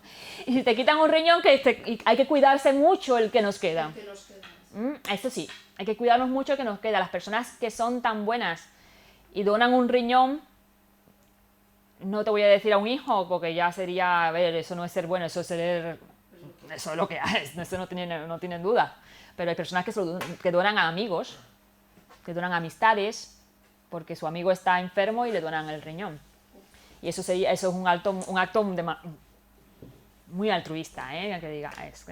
Pero sí, con un riñón se puede vivir perfectamente, Lo que hay que cuidarse. Hay que tomar medidas, hay que seguirse, pero como una persona normal, con una vida normal. El que no tiene una vida normal es el que recibió el riñón. Es el que no tiene una vida normal. Se tiene tratamiento de por vida, inmunosupresores, para evitar los rechazos. Bueno, pero le salvó la vida, Y bueno, estamos en el sistema nervioso. ¿Qué hora es? Son las... Bueno, a las 5 cogemos un descansito. Bueno, entonces tenemos regulaciones. Vamos a seguir hablando de regulación del medio interno, Entonces tenemos que estar... Acuérdense que yo siempre he dicho que está regulado todo por el sistema nervioso y por el sistema endocrino, ¿vale? Sistema nervioso. Sistema nervioso... ¿Por qué está compuesto el sistema nervioso? No lo lean ahí, porque si lo leen ahí, como que no. El sistema nervioso central, por el encéfalo, bulbo raquídeo y médula. Y luego Tú más específica. el autónomo, pues por nervios... Autónomos. Sí, autónomos. Tranquilamente. A ver, mira, el sistema nervioso central, tú has sido más específica, pero el sistema nervioso central en general está formado por esto que está. Está compuesto por el sistema nervioso central y uno periférico, ¿verdad? El sistema nervioso central, que está formado, como tú decías, por el cerebro y lo que es la médula espinal. Ese es el sistema nervioso central, que por supuesto el sistema nervioso central, dentro del sistema nervioso central, está más subdividido, eso sí es verdad, Eso sí es verdad, Los giros, todo. Eso sí es verdad. Pero el sistema nervioso central es ese, El sistema nervioso central o porción, es la porción integradora. Es donde el sistema nervioso central es donde se analizan, se interpretan y se llevan a cabo la interpretación de todas las funciones o todas las señales que recibimos de todo nuestro organismo, ¿verdad? Tanto somáticas, como sentimos, tanto mecánicas, quiero decir, las sensaciones del dolor, del dolor, de los movimientos, pero también otras muy importantes integradoras son las de los sentimientos, las emociones, que también se llevan a cabo en el cerebro. Pero eso es muy complejo también para explicar. Y entonces ella lo que hace es que integra todas estas cosas y luego manda una información. Recibe toda esta información del medio exterior, de la periferia, lo recibe por una vía que es una vía se llama aferente. La vía aferente, que es la que envía toda esta información del medio hacia, estoy hablando del medio externo como el medio interno, porque ahí tendríamos que hablar de, que no está aquí en la clase, pero tendríamos que hablar de receptores nerviosos que están que captan los estímulos externos, pero hay otros receptores que captan los estímulos internos. Tienen nombre, exterorreceptores e internos receptores. Entonces, estos receptores captan los estímulos y van por unas vías, se llaman vías aferentes, hasta el sistema nervioso central, a través de la médula espinal al sistema nervioso central. No me voy a meter más profundo para no liar la cosa. Ahí todo se sintetiza, todas esas sensaciones se estudian, se traducen, se provoca una cosa que se llama, que es muy bonita, se llama la percepción, que no es lo mismo que sensación.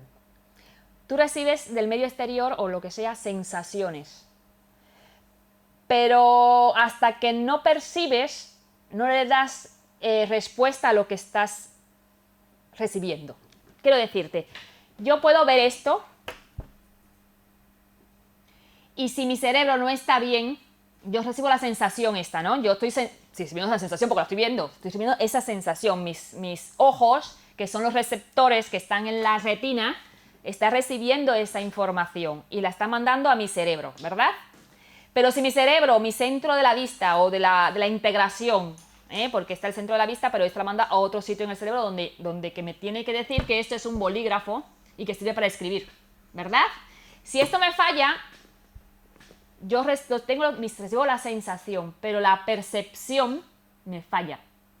No es hasta que yo hago la percepción cuando le doy lógica a lo que estoy mirando. Lógico al mundo exterior que estoy viendo. No existe, sin la percepción no existiría todo esto que tenemos alrededor. ¿Entendéis? Es lo que me da explicación a lo que yo estoy observando, ¿verdad?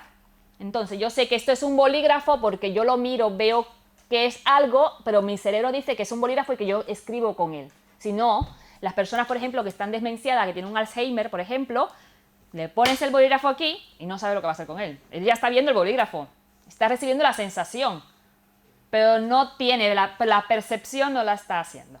Entonces no sabe para qué sirve el bolígrafo. Yo tengo pacientes, porque yo trabajo con ancianos, y tengo pacientes que lo ponen delante del plato de comida y se quedan así, porque no saben que es un plato de comida y que sirve para comer y que es para que ella coja el tenedor y coma. No se queda la comida a la boca y eso, pero como la boca y lo que es un reflejo básico, no se comen y tragan porque es un reflejo básico, pero si no se la das no comen, porque no saben comer, ¿vale? Porque tiene ese problema en el cerebro. Por lo tanto, el cerebro es el centro integrador y que le da respuesta a todas las informaciones que recibimos por una vía, se llama por la vía aferente. Y luego manda respuesta de todas todo eso que interpretó, nos manda la respuesta a través de otra vía. Se llama la vía eferente. Por ejemplo, cogí la mano, vino ella con una aguja, me pinchó y eso se traslada en cuestiones de fracciones de milésima de segundo al cerebro. ¿Y cuál es mi reacción? Esta, ¿verdad? Entonces, por la vía eferente, se analizó la información y me hizo retirar a mí el brazo por vía eferente. Entonces, esto es el sistema nervioso. Y claro que participa en la regulación. Esto es una cosa simple. Yo he quitado el brazo porque me estás haciendo un daño. Y si me sigues haciendo daño, me vas a provocar algún problema en mi integridad, ¿verdad? Y si me cae atrás a darme algo más, me salgo corriendo, ¿verdad? Y me pongo a salvo, ¿no? O me cubro o me defiendo, depende de lo que hago, ¿verdad? Entonces, tiene una porción sensitiva aferente, que es lo que estamos hablando, y una porción motora eferente, ¿vale? Los receptores sensitivos son los que destacan el estado del cuerpo o del entorno, por ejemplo, la piel, los ojos, los oídos. Esos son los que captan, son los receptores sensitivos. En la piel, estamos cubiertos por piel. La piel es el órgano más grande que tenemos en nuestro organismo. No es el corazón, ni es el pulmón, ni es nada. La piel está considerada un órgano. ¿Y por qué está considerado un órgano? Porque tiene muchas funciones, como los órganos. No solamente nos recubre el cuerpo, nos independiza del medio, nos aísla del medio, nos hace un ser individual, que no estamos aquí, porque si no tuviéramos la piel no nos pudiéramos proteger. Está conformado por unas células especiales que son estratificadas, escamosas, que nos protegen mucho del medio exterior. Y claro, y en esa piel, si hacemos un corte en esa piel, hay muchos receptores nerviosos. Para el frío, para el calor, para las vibraciones, terminaciones nerviosas también para el daño tisular, para el daño, que son los nociceptores. Están los de la vibración. Es que tenemos una cantidad de corpúsculos, bueno, es un corpúsculo de Meissner, de Capucin, que no lo voy a mencionar ahora, ya los daréis en cuarto año, si llegáis a cuarto año. Todas esas cosas las vamos a dar en cuarto año. Sí, en cuarto año es muy bonito, porque vamos a hablar de todas esas cosas del sistema sensorial, de todo, son muy bonitas, hay vídeos y todo. Pues nada, entonces, los oídos, bueno, los receptores sensitivos, bueno, esto es para saberlo nada más. Entonces, la piel tenemos esto, los ojos tenemos los conos y los bastones en los ojos. En los oídos tenemos, en la parte del oído interno, ahí tenemos el vestibular. Bueno, este es el sistema nervioso central. ¿A que sí? Qué bonito. Está compuesto por la aferencia sensitiva, sistema nervioso central, porción eferente motora. Para ustedes, saber ahora, sistema nervioso central. Existe una vía aferente que lleva la información desde el exterior hacia el cerebro la interpreta y la manda por una vía motora eferente hacia los lugares o los órganos diana, lo que tienen que hacer el efecto. En este caso, muscular si es un daño tisular, pero si es interno, por ejemplo, se llevan otras cosas. Por ejemplo, ahora vamos a ver algunas regulaciones. Está el sistema nervioso central formado por lo mismo, médula espinal, cerebro. Almacena información, genera pensamientos, crea ambiciones, determina las reacciones, bueno, todo lo que hace más o menos el cerebro. Hace muchas cosas más, pero bueno. Y transmite señales apropiadas, claro. Son señales motoras, eferentes, pero que son apropiadas al estímulo. Porque si no tuviéramos mal. Si a mí me pincha ella con un alfiler, yo no voy a salir haciendo gritos porque sería una cosa desproporcionada al estímulo que estoy recibiendo, ¿verdad? Entonces, lo único que hago es esto. Eso se ve mucho por los reflejos, por ejemplo, cuando se exploran los reflejos. Hay reflejos, cuando hay enfermedades, hay reflejos que son muy exaltados o están abolidos, entonces son alteraciones a nivel del sistema nervioso central, ¿vale? Por eso se dice, transmite las señales apropiadas a través de una porción motora eferente, unas señales acorde al estímulo que se le ha aplicado, que se ha aplicado, ¿verdad? Si no estaríamos enfermos, estaríamos ahí un poco... También hay que ver con muchas cosas, ¿eh? Tiene que ver también el umbral, el grado de que se encuentre la persona en ese momento. Hay personas que en el momento en que se encuentre, la situación que tenga, el estrés que tenga, todos los medios. Acuérdense, todos siempre somos un ser biopsicosocial, que tampoco vamos a... Yo digo que en medicina nunca 2 más 2 es 4 como en la matemática. En matemática 2 más 2 es 4, ¿no? Y no hay otra cosa, 2 más 2 es 4. Pero en medicina no. En medicina influyen muchos factores también. A lo mejor ella me dice, me pincha, pero yo me pongo a llorar. ¿Por qué? Porque a lo mejor he tenido algún problema en otro sitio y estoy muy susceptible. Y entonces vino ella, me pinchó y le puse a llorar. Es una reacción desproporcionada, pero porque está influenciada por otros factores. Es decir, que son muchas cosas.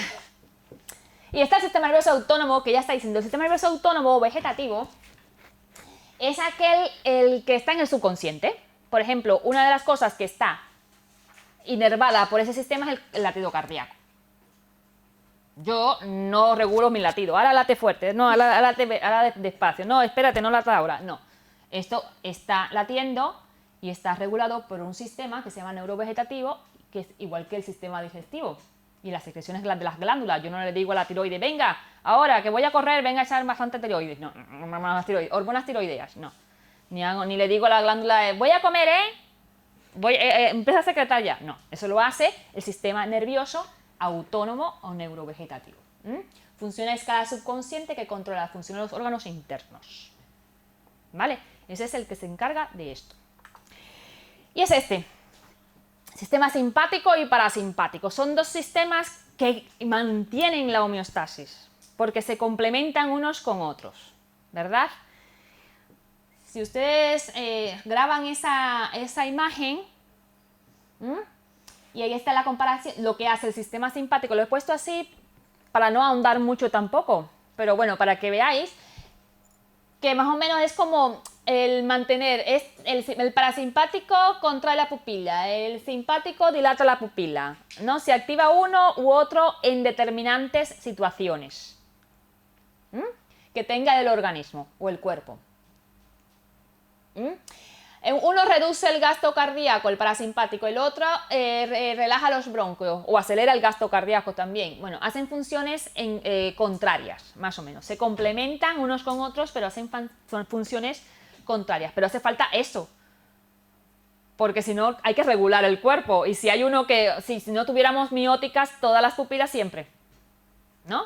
Cuando falla esto, por supuesto que tenemos un problema. Entonces tenemos enfermedades o lesiones que agravan esta situación. Entonces, por ejemplo, tenemos una pupila miótica, la otra midriática. Y entonces son los problemas. O tenemos incontinencia urinaria, o tenemos problemas en la erección, o tenemos problemas en la digestión, porque este sistema a lo mejor puede fallar. Ustedes como osteópatas van a trabajar mucho esos sistemas. Porque claro, estimulando esto o aumentamos una función, disminuimos una función, hacemos que funcione mejor tal cosa en beneficio del paciente o, ¿me entendéis? O depende de la técnica que vayan a utilizar. Muy bonito. Bueno, también esto mismo, lo mismo. Sistema nervioso autónomo, encargado de responder a estímulos controlando la musculatura lisa. Claro, porque los órganos están compuestos de músculos lisos. Las glándulas exocrinas y el músculo cardíaco. ¿Las glándulas exocrinas cuáles son? Exo de afuera, ¿verdad? Exocrinas son, por ejemplo, las sudoríparas. Las sudoríparas que echan sus desechos, sus productos hacia el exterior. Las sebáceas también son otras glándulas exocrinas. La sebácea, el sebo, que nos sale en los lugares donde tenemos mucho sebo. Y bueno, esto presenta 3 divisiones. Bueno, tú no dices, yo no quiero sebo. No, tú secretas sudor y secretas sebos y de todo, porque está controlado por ese sistema. La parasimpática, la simpática y la entérica, bueno, la ponen aparte, pues son 3 divisiones. La entérica está incluida en el tracto gastrointestinal, función independiente del hipotálamo, que está funcionando. Sin más, Claro, son responsables todos de la homeostasis, como dije anteriormente. Es el sistema nervioso. El sistema nervioso central, que como ya os conté, y el sistema nervioso autónomo o vegetativo o neurovegetativo, que se llama así. Y están las glándulas. Tenemos glándulas. Es que sin glándulas es que es una función fundamental. Tenemos 8 glándulas que no son exocrinas, esas son endocrinas. Endo de para adentro, que funcionan en el interior del organismo. Entonces, cuenta el organismo con 8 glándulas endocrinas. Segregan sus productos químicos, que son las hormonas, ¿verdad? Son las hormonas, que transportan desde el líquido extracelular a todo el cuerpo. Las hormonas son transportadas por todo nuestro líquido extracelular hacia los órganos dianas o las células dianas, donde van a ejercer su función. ¿vale? Y así regulan las funciones de las células. Tenemos hormonas que son las tiroideas, la insulina. ¿Las tiroideas dónde se producen? En el tiroides, ¿verdad? ¿La insulina dónde se produce? No me lo digas tú. ¿Dónde se produce la insulina? En el páncreas, muy bien. Adenocorticales o adenocorticas, o ¿cómo se llama? Ah. Las suprarrenales. Las paratoideas. Paratiroides. Las paratiroides, bueno, no sé, aquí estarán, aquí, no sé, aquí tenemos aquí la glándula, hasta la glándula pineal, y la hipófisis famosa. Hombre, la hipófisis ahí, todas.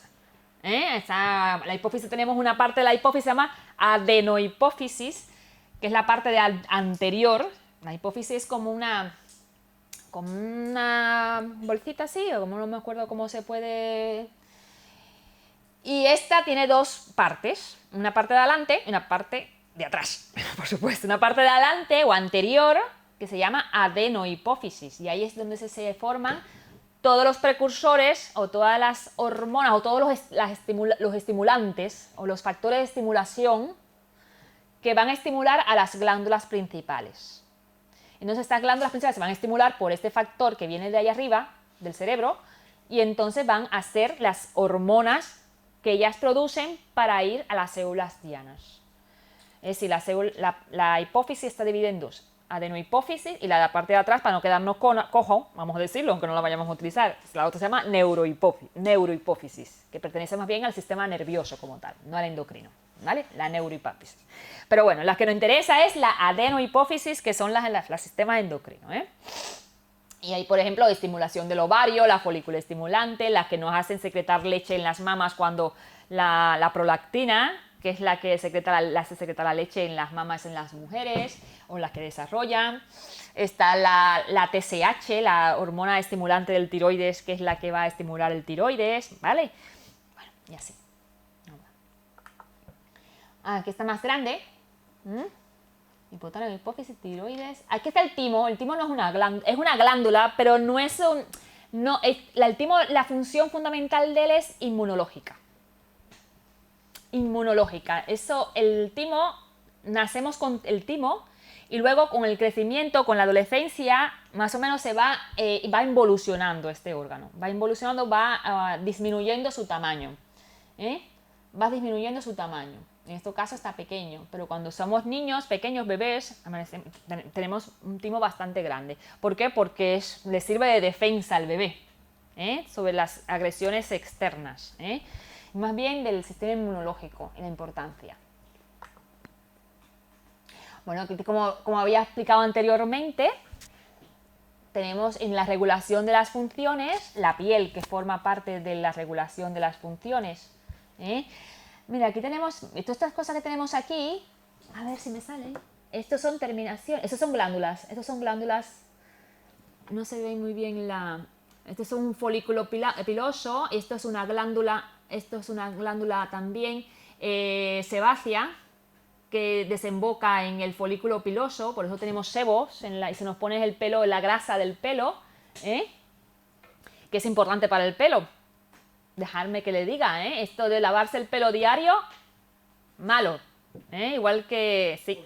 Pues luego vas y los que trabajan con el pelo te dicen que tienes que limpiarlos para eliminar ese sebo porque si no hace capsulitis.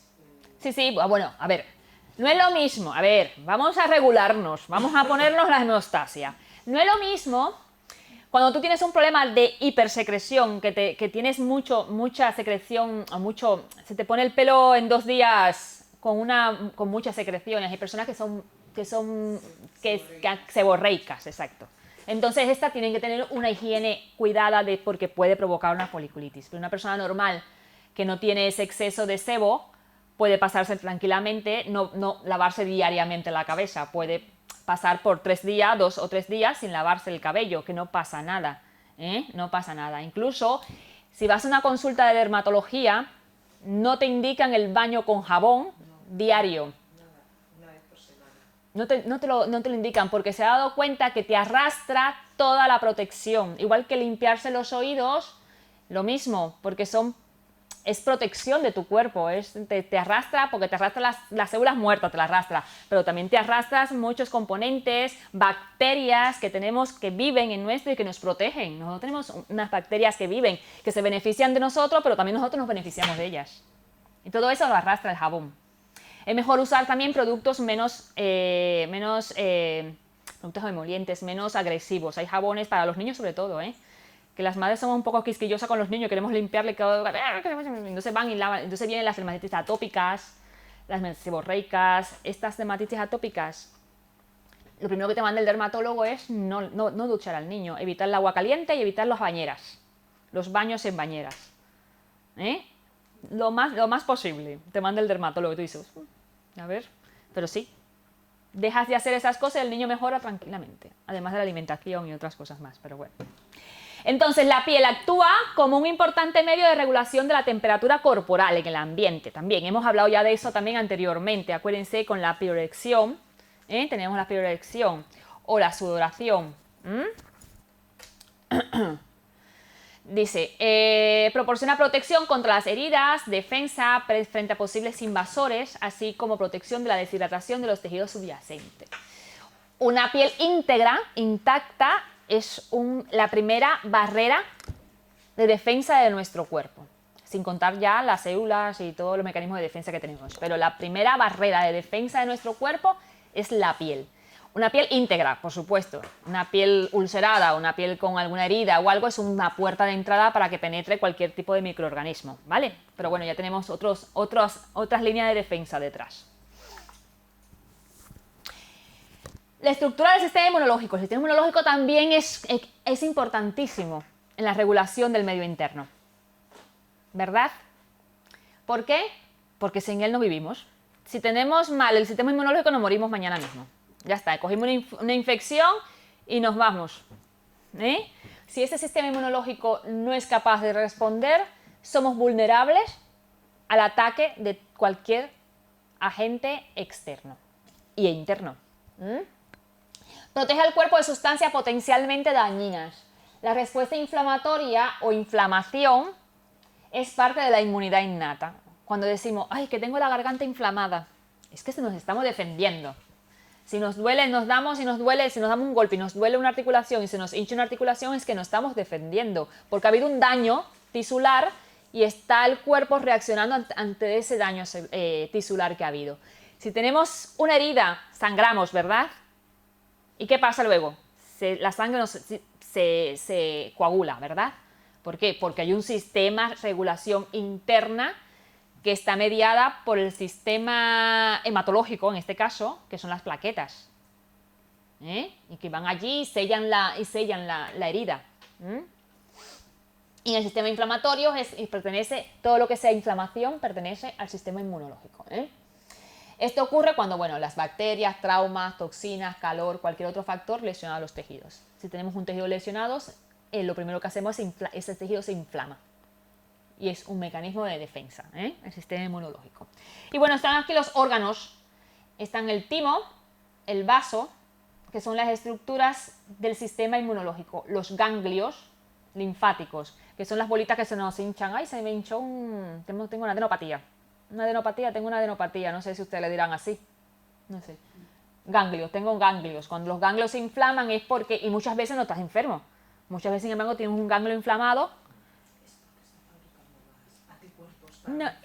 No, eso es que está ahí metido, está filtrando, los ganglios están en ciertas ubicaciones importantes en el sistema linfático, no está en la sangre, está en un sistema aparte, el sistema linfático que también constituye la linfa, un líquido extracelular, por eso está puesto esto aquí. Entonces, ¿qué pasa? Que el sistema linfático tiene los ganglios ubicados en ciertos lugares específicos de nuestro cuerpo, en las ingles, que recoge lo de las piernas, tenemos por supuesto en todo lo que es la cadena aórtica, todo ahí hay ganglios, aquí en la mandíbula, en lo que es la garganta, supraclaviculares, axilares, todo esto está lleno de ganglios. Cuando hay un problemita... En el sistema y por el intestino también. Eso, por ahí, ya lo he dicho, por la parte de la aorta abdominal, por ahí está todo eso lleno de ganglios. Cuando se inflama un ganglio no es que está haciendo, sencillamente es que está filtrando y han captado alguna bacteria, algún microorganismo, entonces se inflama, porque empiezan ahí a destruirlo, se llena de linfocitos B, linfocitos T, entonces empiezan a destruir esa bacteria o ese microorganismo o ese agente tóxico que ha entrado, ¿vale? Y se inflama. Entonces, la inflamación es la respuesta del sistema inmunológico. Vamos a echar 5 minutos. Bueno, 5. No, es que son las 5:05 ahora, a las 5:15.